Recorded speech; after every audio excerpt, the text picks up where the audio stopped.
into the ring for the first time last year against, of course, your worstie, Salina De La Renta. What was that experience like, actually finally stepping aside and taking bumps and going through that whole ordeal? It sucked. Wrestling's hard.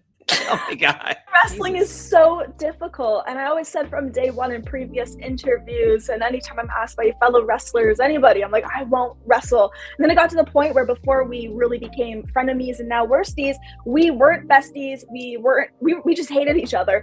So we were like, how do we settle this feud? Everyone wanted us to wrestle in the ring. So I thought, you know what? Let's do it. We're gonna do this properly. I want to be taught moves. I want to train a little, but I trained like twice going into it, but whatever.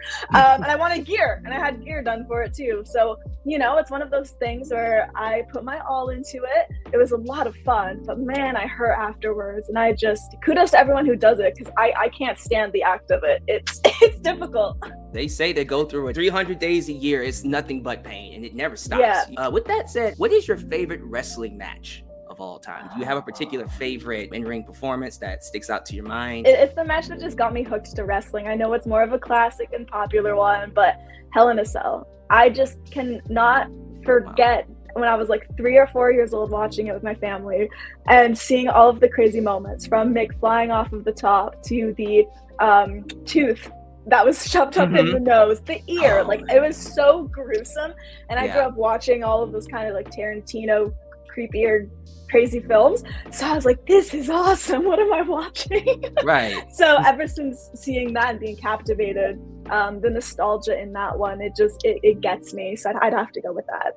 Continuing with questions with Salina, you started a YouTube channel called Worsties. You two play video games as well as doing Spanish lessons. Those are very fun. Lots of unscripted fun. What's interesting are all the challenges you two do when one of you lose. What's one particular loser challenge that stands out to you the most? There have been so many. I had to run through Walmart with underwear over my pants. She had to play harmonica in front of a CVS until she got tipped, and someone actually tipped money, and it was fabulous moment.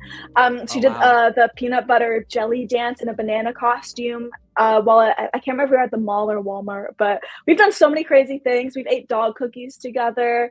We've gone in baby strollers around the neighborhood, and that was, mine broke almost instantly, so that was fun. Like not a real baby stroller, like one of the like children ones that a literal baby would be going around in.